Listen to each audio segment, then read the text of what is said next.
good to go. I'm just going to keep my eye out on this, the waiting room to make sure that I admit everyone. But I see, hi Jessica from Brooklyn. I'm so excited to be having this conversation.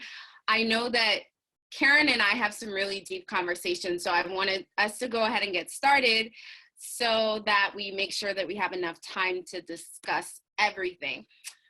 So the first thing that I wanted to say is just, if you feel compelled to share, you can take yourself off of mute, but we just ask that you keep yourself on mute so that we don't hear that playback that you sometimes hear when multiple people have their sound on.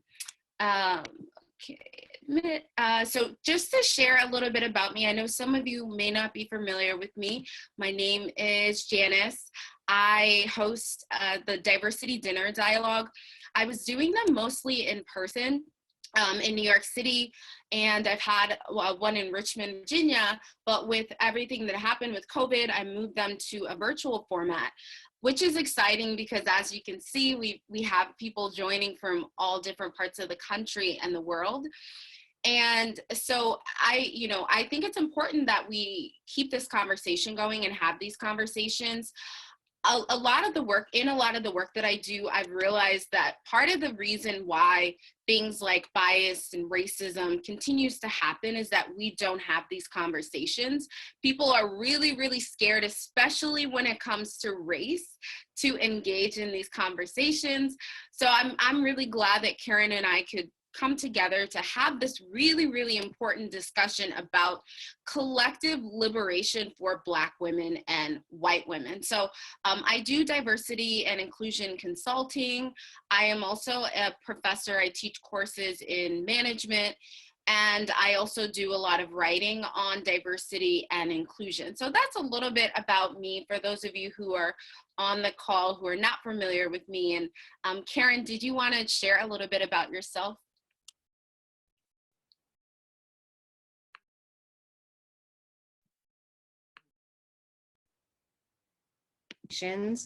Our mission is to inspire the anti-racist generation.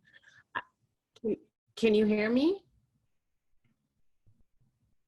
Yeah, I think at first you were on mute, so we didn't catch the first part of what you said. Oh, okay, yeah. So yeah. My name is Karen Fleshman. 5 years. Can you hear us? Okay.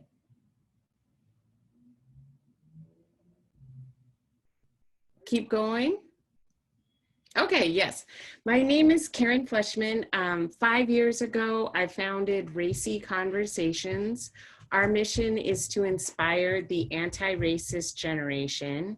And we're a workshop facilitation company. We do workshops in workplaces all throughout the country on bias, migration, allyship, sexual harassment. And now I'm kind of transitioning my focus because I'm writing a book, White Women, We Need to Talk, Doing Our Part to End Racism. That's going to come out in 2021. So I'm going to start to shift more focus toward reaching and teaching white women. Recently, I had a tweet about Karen, #Karen, that went viral. And then I got named by Reddit Common Sense Karen because I said, Karen isn't a slur, it's a stereotype we earned by behaving like monsters, voting for monsters, and raising monsters. And our own behavior is so atrocious to everyone except ourselves that our own children are making videos and memes mocking us.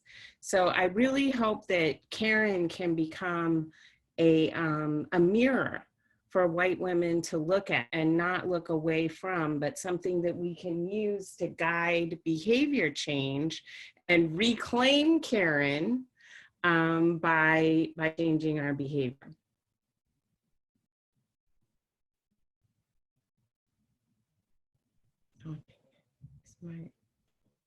Thank you so much, Karen, for your brief intro.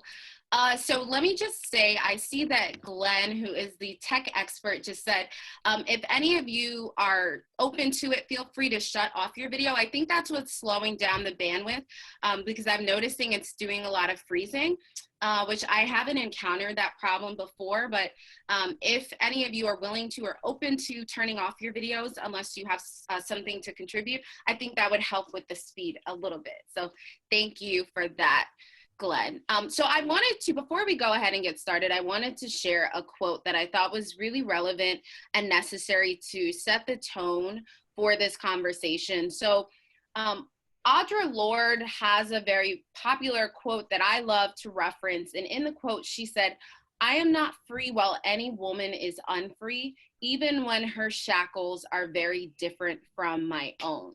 So I think that after thinking about this quote, it sort of highlights and shines a really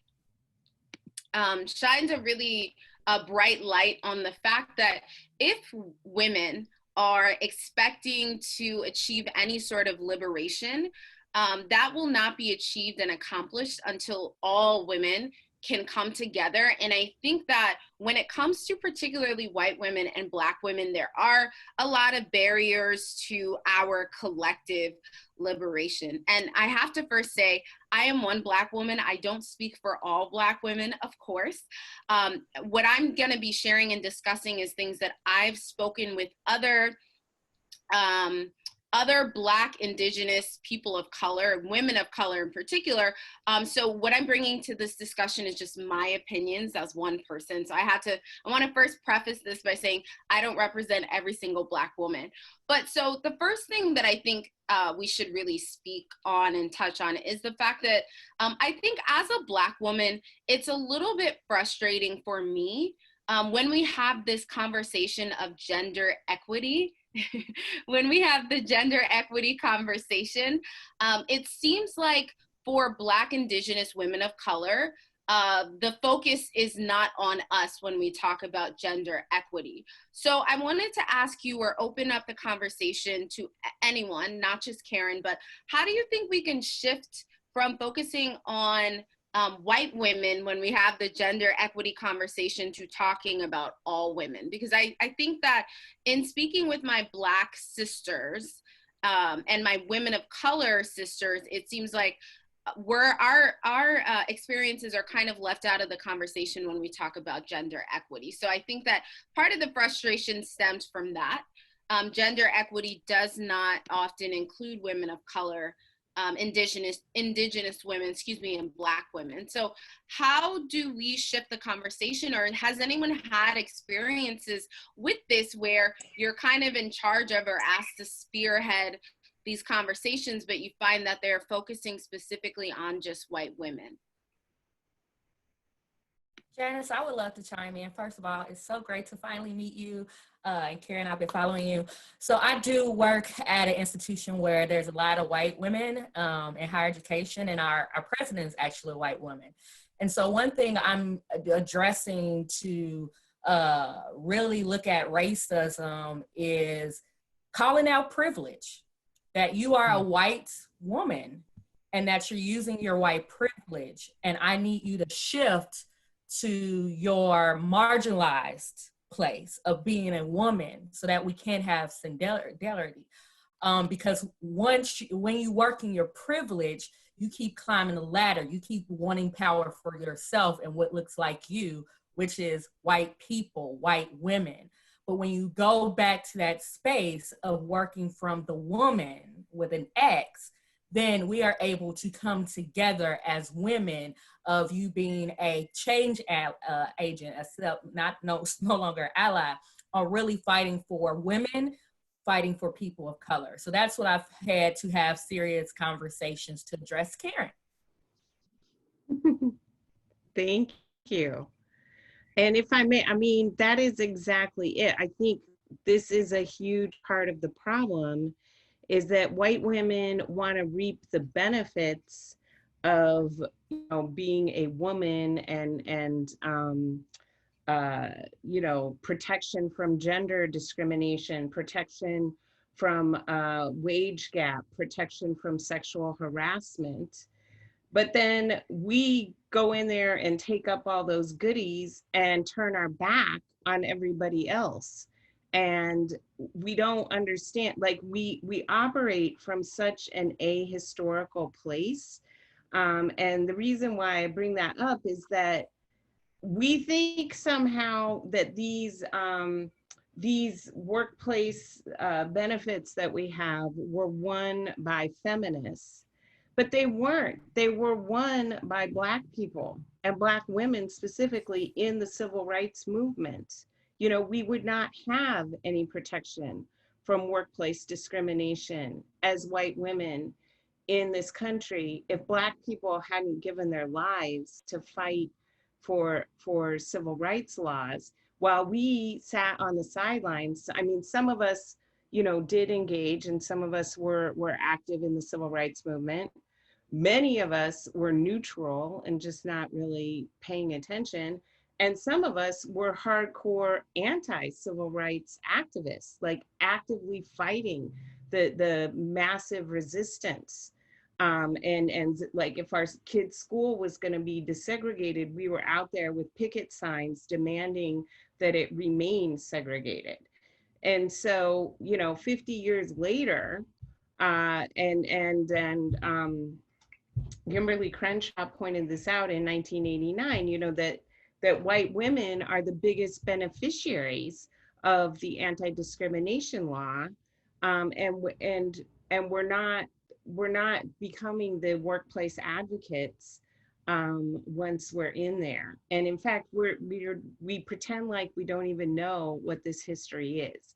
And I think going back even further, you know, last year we commemorated 400 years since British slave traders kidnapped the first Africans and brought them to Jamestown. And they were the first enslaved people in Jamestown, Virginia. But one thing that kind of slipped through the cracks is who came a few months later was a boatload full of white women, because the white men, settler colonialists, knew that they had to make this an intergenerational enterprise, and they needed to have white women in the mix to reproduce, to raise their children, to run their households, and to be kind of the glue that holds the whole system of white supremacy together. And so anyway, it all goes back to that. And I'm so glad that you started with that quote, Janice from Audre Lorde, who's very much like my shero and who I turn to constantly for inspiration and guidance. And I put in the chat one of my favorite articles by her, Age, Race, Sex, and Class, where she talks about, this is after we lost the Equal Rights Amendment. And she's talking about how white women are unable to relate across difference as equals. You know, we only know how to relate in hierarchy, but we don't know how to relate across difference as equals. And that is how we keep fighting the same battles over and over again and not hardly making any progress. And she says at the end, the master's tools will never dismantle the master's house. So when white women do like what the president of your college is doing and refuse to acknowledge our privilege and refuse to listen and refuse to cede our power, to sit down and make space for Black women to assume those positions of leadership, we're never gonna win. This is exactly what the patriarchy wants. They want us to all hate ourselves, hate each other, and be disunited from each other. And that's why our progress is so slow. And we need each other. I mean, we need each other. We're never gonna win. There's no way to fight. The patriarchy will never concede its power unless we are united. That is the only way we can we can take them down. Mm-hmm. Thank you for that, Karen. I see Shaun had his hand up, and then I see Shannon. Shaun, did you want to take yourself off mute and just share your insights? Yeah. Excuse my picture. I haven't been able to figure out why it looks like it's snowing um, in my house in this basement. Um, well, I've had this conversation a lot with women I'm friends with women of color that I'm friends with, particularly Black women, women that I've been in relationships with, um, and the first thing I do when I have these conversations is I tread very carefully and I acknowledge that yes, there are white women. I remember a conversation in particular that I had with my friend Crystal when I was acknowledging her pain and, you know, her being a nurse working in healthcare and some of the things she's been through. And I told her, I said, listen, Crystal, yes, there are white women that will be in a relationship with me, that will sleep with me, but won't give you the time of day. I acknowledge that. And there's no but in this. I just think the key component is education. And I believe it starts with a lot of DEI experts that have positions within corporate America. I think that's one of the places it starts, because this work, it can't be about checking a box. It has to be about true education. So when like leaders like us actually have a chance to speak out, you know, that is part of the problem. I don't know who acknowledges that or not, that when situations like this arise, you know, not being afraid to lose friends. And I understand we all got to, you know, pay bills and things of that nature. But another thing that I've noticed is that a lot of times people just want their pain, their struggle acknowledged. And when that's done, that's where the educational component comes in, that as far as okay, listen, a lot of people just don't recognize the lens that they're looking through, or they're viewing the problem through, is a little skewered. So a lot of, I'm not going to say a lot, but I've run into particular people that, you know, white women, that they really didn't realize that they were still kind of being offensive, or they were reaping privilege. And some of them, you know, they say one thing, but their actions, you know, speak to the contrary. So I'm kind of talking in circles, but I think that the major component is education, and just not being able to, like, it's one thing to speak out in spaces like this, but I mean, you know, and some of you are much more farther along in the work than I am, but what I have noticed is that a lot of times when there's an opportunity for tutelage, mentorship, education, you know, people do not speak out in those spaces. And I mean, rightfully so sometimes, because, you know, status, job, promotion down the line, things of that nature could be in jeopardy, you know, being ostracized, things of that nature. But I definitely think that it's not always on them, because a person is only going to exhibit a mind state, or a certain behavior, you know, based on what they've known their whole life, you know. So it's on us and people and advocates like us, that when these situations occur, that no matter if you are the only one in a room that's going to speak up and say something, you have to speak up and say something then. you know, and that's really truly the only way things are going to change, because a lot of these situations and a lot of these women that you're talking about that exhibit this type of behavior and mind state, some of them really, I mean, don't get me wrong, there are people that are very aware and very conscious of what they're doing, but some, you know, like I said, they mean well, or some of them just, you know, like straddle the fence. You know, they're, you know, they're not supremacists, but, you know, so that's mine. Thank you for sharing that, Shaun. And you pointed out something that I want to say really quickly before, because I'm trying to move along. I know we have some people who raise their hands. But so one thing that's really important to understand, and that I think as a Black woman, I would want white women to understand, is that the point that you made earlier about this idea of, because you date a Black person or because you have a Black child, that means you cannot be racist and you can't uphold systems of white supremacy and white privilege. And I think that that's absolutely false.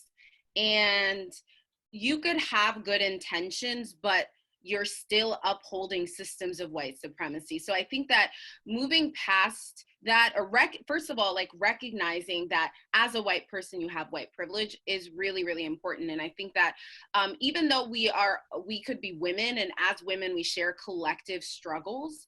As a Black woman, I think what's a little bit frustrating sometimes for me is that I don't think that the struggles of non-white women are taken into consideration when we have this conversation. So I saw that, Shannon, you had your hand up, so I just wanted to allow you the opportunity to share. That's awesome.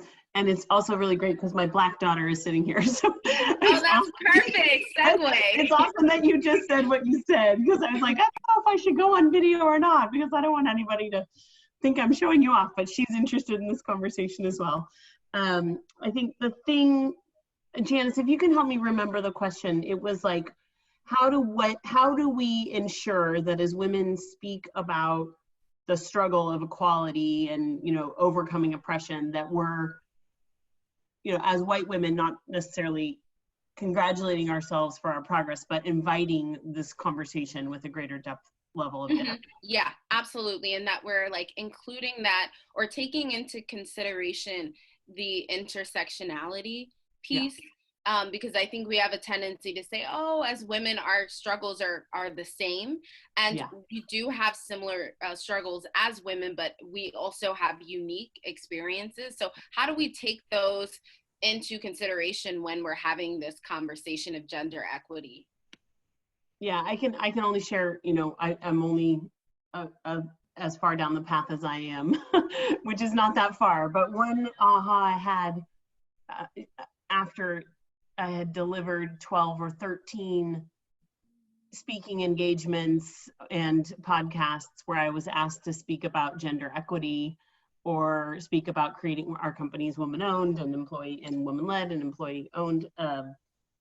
It was this aha moment, really way too late, when I realized that the first answer to the question, how did you get where you are today, needed to be privilege.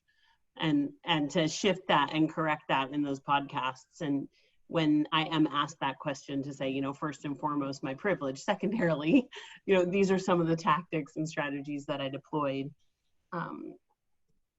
as a white woman that really are not necessarily available to everyone in the way that they were available to me. Yeah, that acknowledgement piece is important, because I think until you acknowledge your white privilege, you're not going to be able to use it to help marginalized people. And I think there is this idea that having privilege means that you didn't work hard to get to where you're at. And so even just in the word privilege, people really fight against that. And they say, no, but I came from a disadvantaged background. I don't have privilege. I worked hard. I came from working class family. I was the first in my family to go to college. I did this, I did that. I don't have white privilege. I'm not one of those people. And it's like, recognizing actually and understanding what white privilege is. You could be of a working class family. And as a white person or a white adjacent person or a person who can pass as white, you still have privilege. So I think that not acknowledging your white privilege inhibits you from being an effective ally, especially in the conversation of like gender equity. So thank you so much for sharing that. Yeah. Janice, me? Yeah. So I want to add to that, Janice, Shannon, that in addition to I got to where I am with my privilege, and this is how I'm using my privilege to ensure that folks who don't have my privilege are able to advance too. I think that is the second part of it, not just acknowledging our privilege, but actually how are we actively engaging to dismantle those systemic barriers by utilizing our privilege. And I'd like to, if I may, go back to something Shaun said. So on the one hand, and Audre Lorde said this too, like it is not the job of the oppressed to teach the oppressor how to stop oppressing them.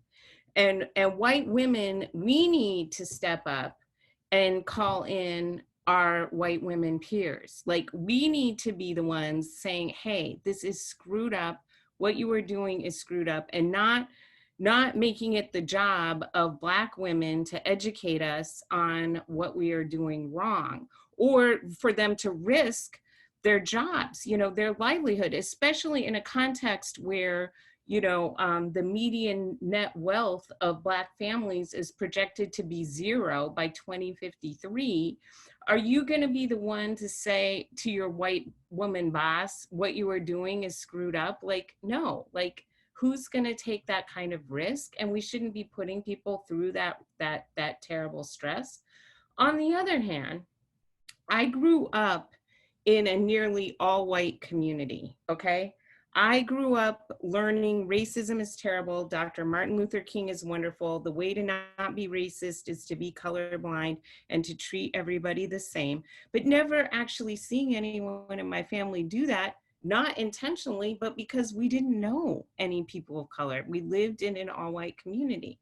So it was only through going to work for very diverse organizations, having women of color as my boss, and then later becoming a mentor to hundreds of young adults and developing those relationships and listening to their stories, that I came to understand, okay, everything I learned about race and racism growing up is harmful and inaccurate. And in fact, I am part of the problem. So I do think that the way that we learn is through interpersonal relationships and having that connection and sharing our stories. And that is so important. I live here in the Bay Area, a majority people of color region in a majority people of color state. But 9 times out of 10, if a white friend invites me to something, everybody there is white with a few Asian Americans. When my Black women friends invite me to something, I'm one of maybe 2 white women who are there. And I really do believe that sitting down and getting to know each other, especially getting to know each other outside of the workplace and the workplace power dynamics, and sharing those stories is really fundamental to figuring out what needs to change. And I'm not trying to justify white people's ignorance about racism. There is no reason why we should be ignorant about racism. But I will say this, I was extremely ignorant for many, many, many years of my life. And that is how this system is designed, to keep us in this place of ignorance. Mm-hmm. Absolutely, Karen. And I see that Jessica, Janessa, and Barbie have their hand up. I just wanted to say really quickly, Brian made a really great point in the chat about differentiating between white privilege and white supremacy.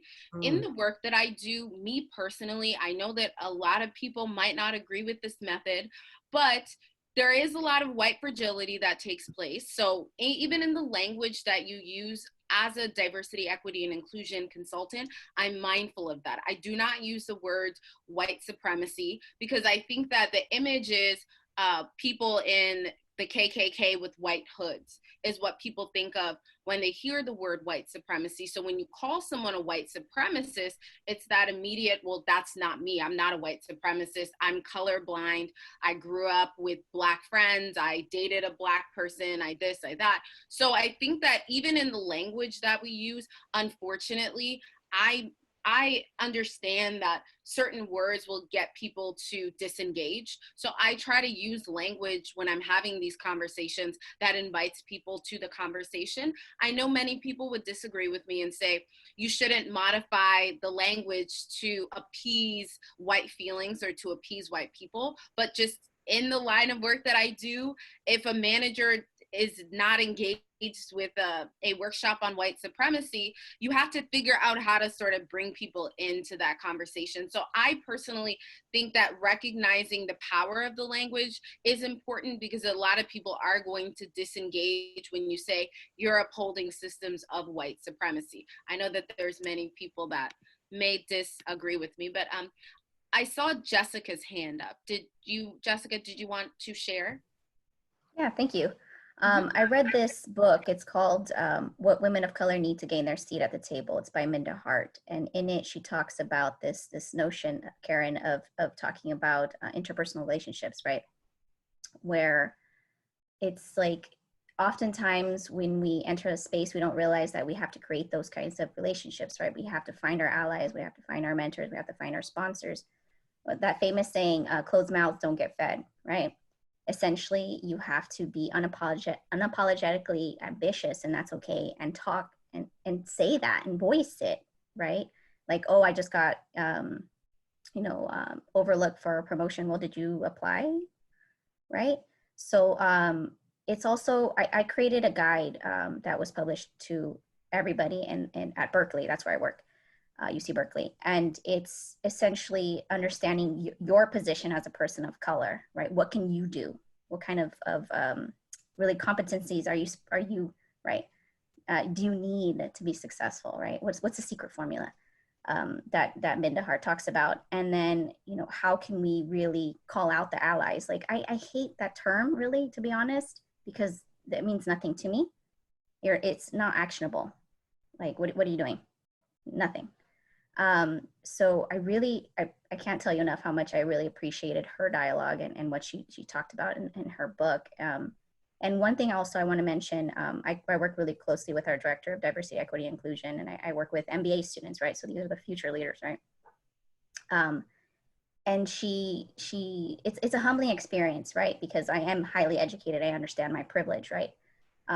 I'm still first gen, whatever other kind of identities I have. When I walk into these spaces, I'm very educated when it comes to Chicano studies, right? I studied it, I breathe it, I teach it sometimes. But that doesn't mean I know your history, doesn't mean I know, the Black, the Indigenous.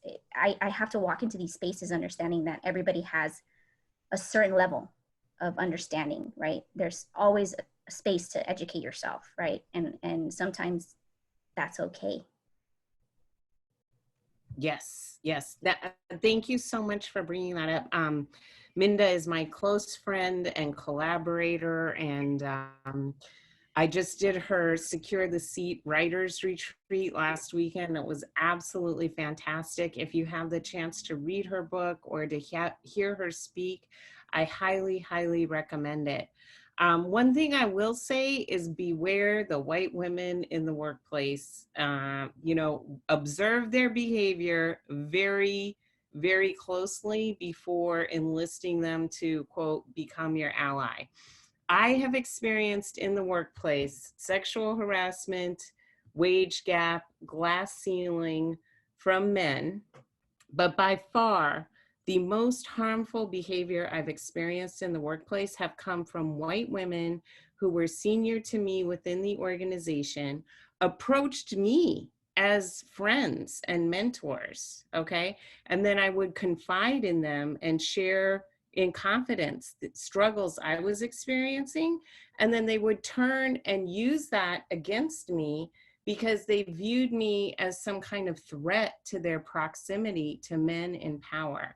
And meanwhile, I've had men in the workplace who were fantastic allies to me who invested in my leadership development. I've also had the great fortune to work for many women of color who invested in me and really sought to develop me as a person and as a professional. And there's this scarcity mentality among many white women in the workplace that is extremely, I don't know, and I hate to sound, obviously I'm someone who preaches don't be biased, but it takes a lot of observation before I trust a white woman.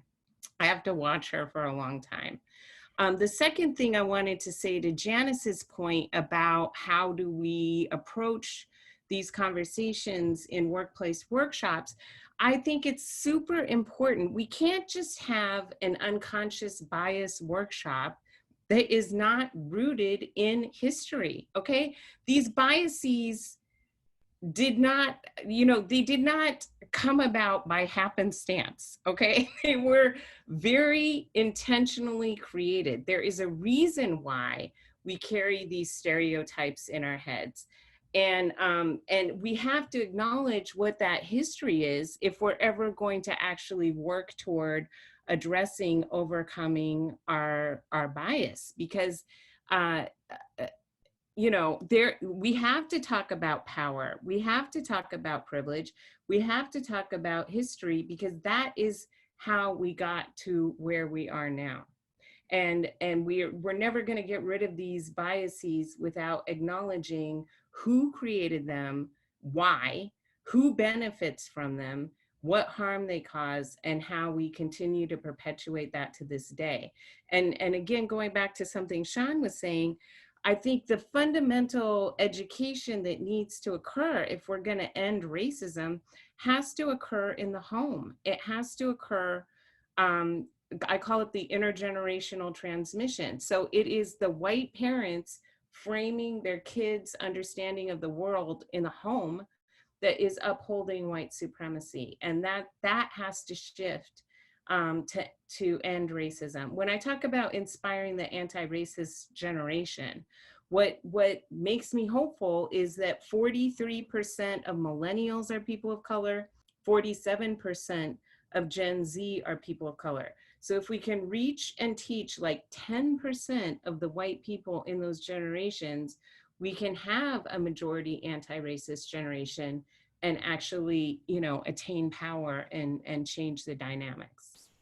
Absolutely. And like you said, Karen, in 2045, demographers say that around that time is going to be the first time we're going to have a non-white country majority. So I know that that's also scary for some people, and that has led to some of the white lash. But you bring up so many good points, and I want to touch on all of them. I love Minda, and I know that some of you were discussing or sharing her book, and Minda's amazing. Her book is amazing. For white women on this call who want to learn more about the experiences of women of color, I would encourage you to, I know I have it, I think I have it downstairs, but her book, The Memo, is amazing. And it helps you to see, it's kind of like the lean in for women of color, what lean in and nice girls don't get the corner office sort of is missing. So I think that listening to women of color is so important. And I've heard the conversation being said, because Karen, you said it's important to understand and learn the history. And I think that that's so important, but in having discussions with people, sometimes the response is, well, that wasn't me, that was my great grandfather, or I don't even know if, that didn't have anything to do with me. So why can't we just move forward? Sometimes that narrative is put forth, and why can't we just move forward? That wasn't me. We're all women. We're in this together. So I think that statements like that are problematic to the movement.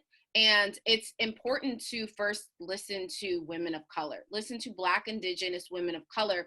And I think a failure to acknowledge what we've gone through in the history will continue to widen the gap between Black women and women and white women, or women of color and white women. So I think that the first part is the acknowledgement. And I think that that is so, so difficult for many, many white women. Just in my experiences, it's that acknowledgement, because you have to, there's shame and guilt that comes with acknowledging particularly the history of what has happened to Black people in this country. But I saw there were a few people who raised their hand. Janessa, I know you've had your hand up for a little while. Did you want to share? Yeah, no, I appreciate it. And I think that the timing of Karen's last statement around rooting a lot of what we talk about in history, I think could not be more spot on. And so my role, my day job, I'm the global head of diversity and inclusion for an asset manager, right? So now we're talking Wall Street, we're working in finance. So there's a whole slew of dynamics involved in that. But when we're doing this work day to day, I have found, to the point that a couple of folks have made, that storytelling has been incredibly, incredibly powerful. I think Jessica, you mentioned it, Karen, you mentioned it, and Janice, you as well.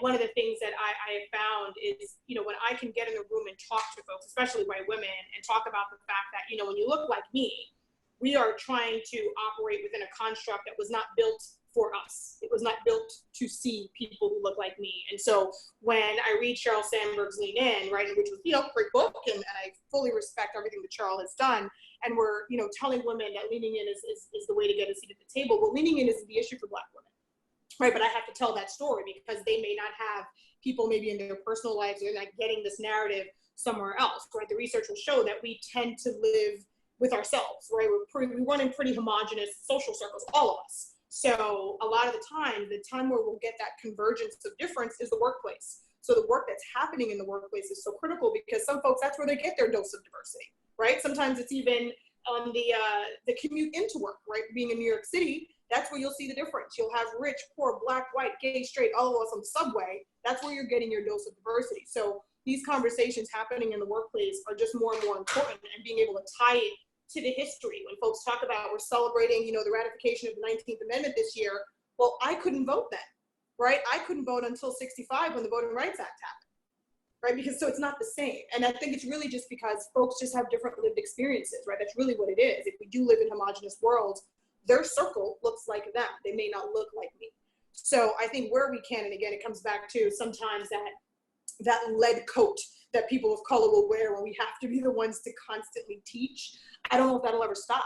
I really don't know if it can ever stop if we really do want to see a change. So I would urge us all, where we can, just bring the history into the conversation, bring your own story into the conversation, let them know that it's a space for them to learn about our experience, because it is quite different than their experience, and talk about privilege, right? There's going to be times where if we're at an HBCU, my privilege is going to help you. I'm going to help you be relevant if we're at an HBCU at a career fair or something, right? It can totally differ. But I think that's where we will start to see some of that change, where we let down some of that guard, we let some folks in, but it has to go both ways. It can't always be me teaching. There has to be some reciprocity there. So, but I just have to echo that point. I think the storytelling is critical. It's been really critical in the work that I do day to day, dealing with senior leaders, our board, our clients. But that's the only way things will change. We have to be willing to keep telling the story. So I appreciate the comments here. Yeah, thank you so much, Janessa. That was storytelling, is so important. And to your point, when we're coming in, I know many of us do racial equity work, diversity and inclusion work. When I do a workshop, I don't say you have white privilege, you're a white supremacist, because that's gonna again shut people down. But when I tell a story about, hey, there was a time that I got stopped by police, or I was jogging and the police thought I was running away or committing a crime or doing this, that helps people to connect better than, saying, hey, you're a white supremacist. While that could be very, very true, in my experiences, that has led people to sort of just shut down.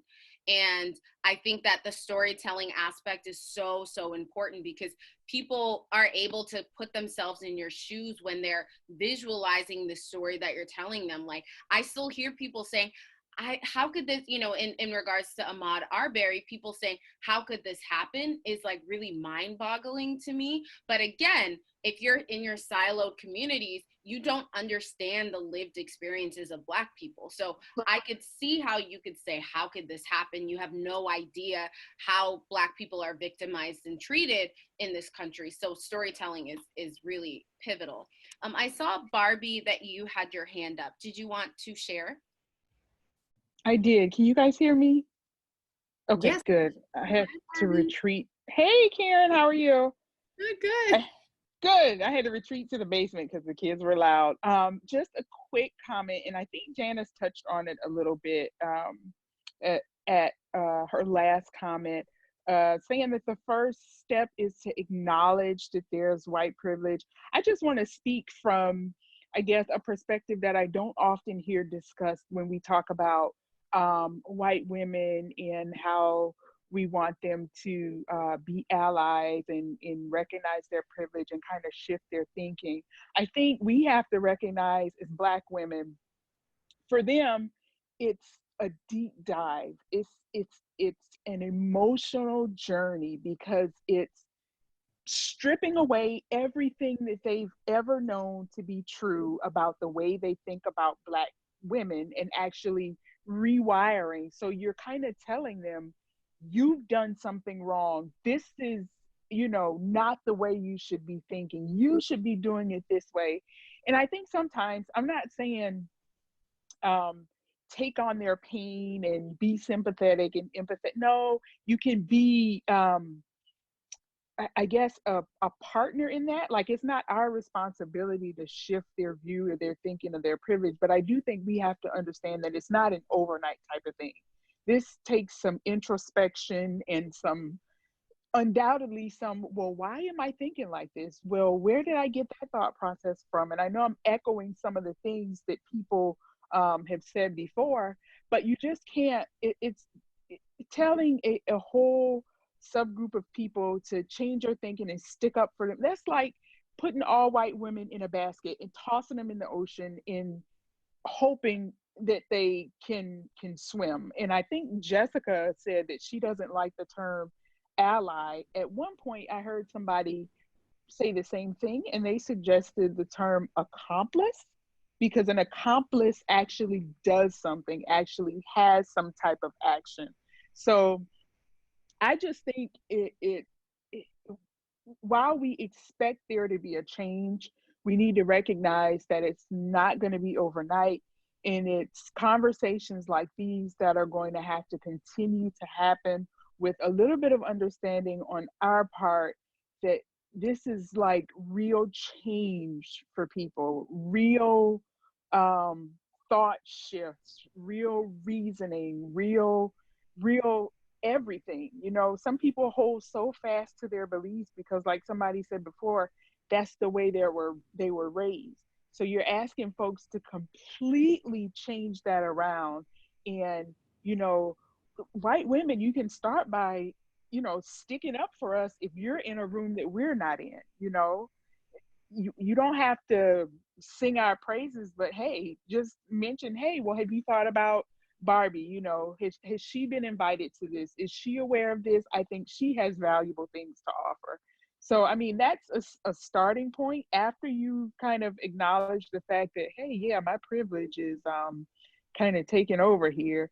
So that's my short comment. I can go on and on, but I really like to understand and to try and give people the benefit of the doubt, and not, because I put myself in a white woman's shoes, and if I were to just hear, you got white privilege, you got white privilege, you got white privilege, which is true, but then it's like, you got white privilege, and then the cold shoulder, there's something that's missing there, that, and I don't know what it is, but maybe somebody else can chime in. And Barbie, I love the point that you're making.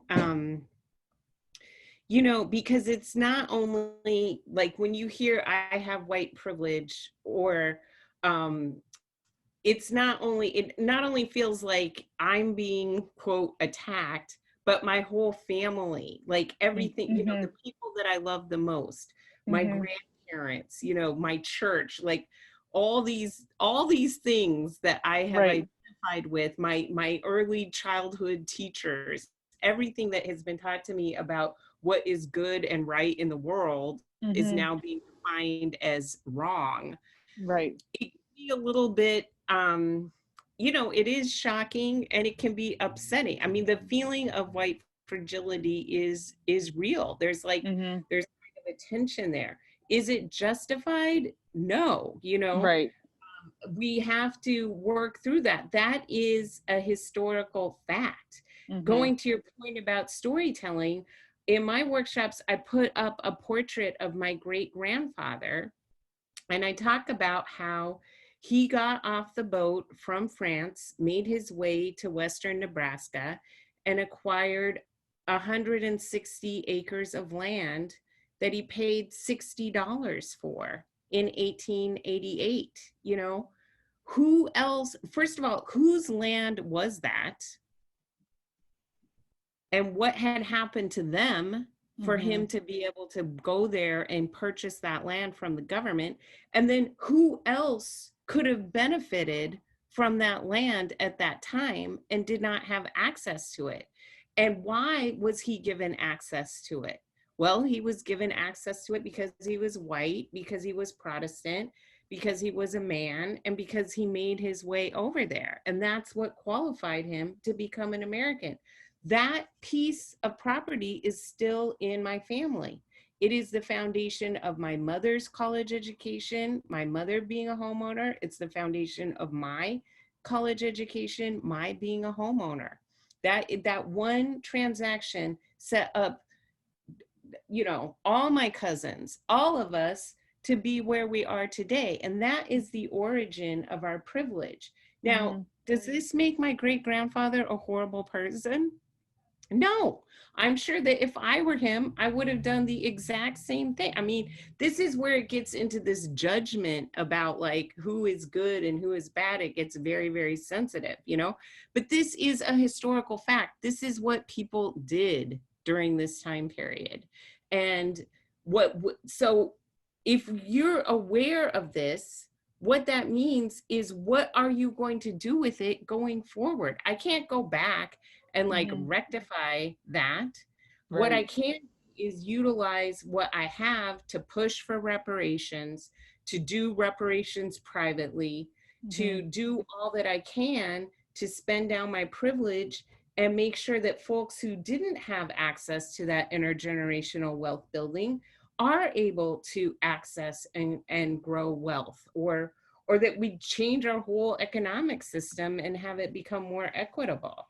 But it's not a judgment. I'm not a horrible person because of this. I didn't have Right. anything to do with it, you know? I'm just who I am now. And now that I'm aware of it, I got to do something about it. Right.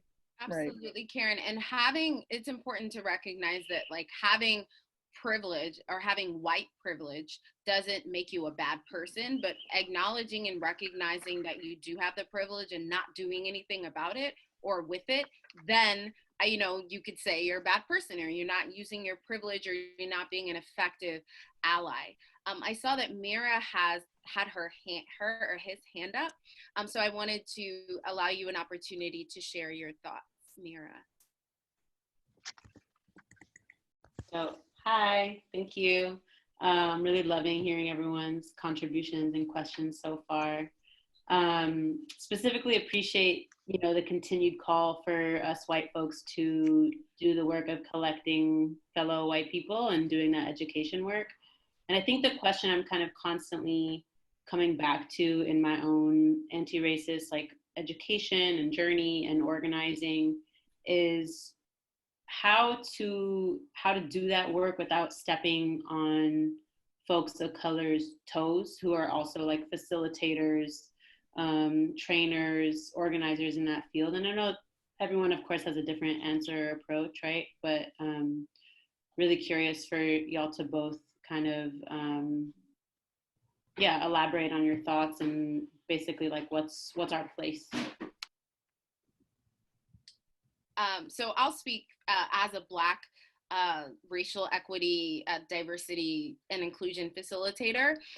I think it's absolutely necessary for there to be white facilitators who are speaking to white people, because as much as I can read and try to understand the mindset of a white person, I will never understand that because I'm not white.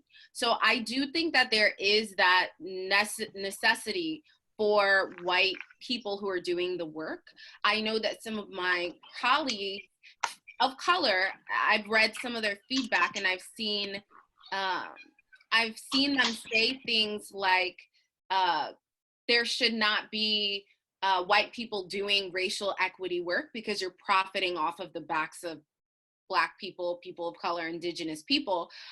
Me personally, I'm not of that mindset. I think that white people are necessary because it's kind of like, get your people, you got to get your people. So that's why I personally think that there are white people that are necessary to do the work. And then I commend the white people that are recognize their privilege and are using their privilege to speak out and to have the backs of Black, Indigenous people of color. So that's kind of my mindset about it. I don't know if Karen, you wanted to share how you feel about it. Yeah, so similarly, you know, some of the people who I respect the most don't believe that white people should be doing this work at all, believe it should only be done by Black and Indigenous women of color, anti-racism educators. But I think that the task at hand is so monumental. We need everybody has a role to play. And what I think my role is in the outreach and the awareness and the reaching people who will listen to me in a way that they would have a very difficult time listening to you, but not that they get stuck with me, but that from me, they go to you, and then they go to another anti-racism educator, and they just keep moving along in the continuum to get deeper and deeper in the work. Like there's no way that I have learned so much from amazing Black and Indigenous women of color anti-racism educators.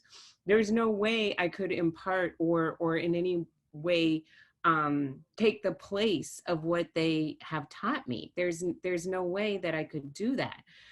However, I know that there are many, many white women who I can reach and engage in a way and bring them along. And that's what I see my role as doing. And I'm going to keep doing this until, you know, for the rest of my life. This is my life's purpose. This is what I was sent to this planet to do. Absolutely. And I see that Clara has her hand up. Did you want to share? Hi, thank you so much. Another great call, ladies. This is amazing. And goodness, I'm sitting here like, oh, I wish there was a part 2. I hope there can be a part 2. Yeah, we got to do a part 2. Absolutely. This is so powerful. I really just wanted the question that was posed about what can be done for dominant members of the dominant group, racial group, and kind of the intersectional group of white women, particularly due to help in this space, or at least that's how I understood the question. I know in my role that I had as far as being a diversity, inclusion, and equity practitioner and leader, it was really helpful for anyone that was in a position of power, influence, who had a voice, and who had access to the rooms and the tables in the rooms where I wasn't even invited a lot of the time, to help me gain that exposure that I probably would not have had if they hadn't brought me with them. And it's not to say that I can't hold my own, I can't do my own thing, or make the necessary relationships so that I can have a voice in the room. But I think sometimes that initial access and that exposure, that third element of the pie construct, performance, image, exposure, is really, I find myself partnering with members of dominant groups for that exposure piece, so that you can have a greater audience, a wider audience, and you can be seen as a partner. And as someone put so eloquently in the chat about allyship being action. So I just wanted to kind of share that, because I think that's something that's an immediate action that can be taken. Absolutely. Thank you so much for that, Clara. As a Black woman, what I would like to see done, and I think people evade the question, and I understand the mindset that it's not up to Black, Indigenous, Indigenous people of color to tell you how to be an ally. But what I would, as one Black woman, would like is the acknowledgement and recognition of your privilege. And then I would ask you to think about the ways in which you're supporting Black, Indigenous, women of color in your everyday life. So are you attending events that are being hosted by Black, Indigenous, women of color? I know that Dr. Nika White is present in this conversation, and she hosts every Friday. She has, I think they're called intentional conversations or something along those lines, but she has those. Are you attending events that are hosted by women of color and women from different groups? And thank you for putting that in the chat, Dr. White. Are you speaking out for and against white supremacy? Are you speaking out for Black, Indigenous women of color? Are you sharing books like Minda Hart's book, The Memo? Are you sharing stories that are written by different types of women? So thinking about all of those things, and how are you using your privilege in your everyday life, and what opportunities do you have that other people don't have, and what are you doing about that, is an important question to think about. But to be respectful to everyone's time, I think we're going to wrap up. And my apologies, because I know that there were a few people that had their hands up, but I always like to be respectful of people's time. And I definitely think, Karen, we need to do like a part 2, because there's a lot of info in the chat that I don't think we got to. But thank you so much. Thank you so much, everyone, for joining in on the conversation. Karen, did you have any final words before we wrap up? I did put a link. I'm doing a conversation on self-care in the midst of chaos with Cecile Armstrong on Thursday, and I'd love for folks to join us for that. Thank you so much for creating this space, Janice. You're one of my all-time favorite people. And I have to add, Janice created my Coffee Meets Bagel profile. I may have met someone on there, Janice. So. Yeah. Yay, that's exciting. I'm really happy. I'll have to text you about that afterwards. But yeah, it was so great to have this conversation with you, Karen. And thank you all so much for joining in. We'll have to do schedule a part 2. But I hope you all got an opportunity to connect with each other on LinkedIn, and we have to all make sure that we connect so that we can continue the conversation. So without further ado, have a nice night. We're actually gonna share the video. Karen and I will share this video in case you all wanted to share with anyone, but without further ado, I'm gonna go ahead and end the meeting, and I hope you all have a wonderful night. Thank you.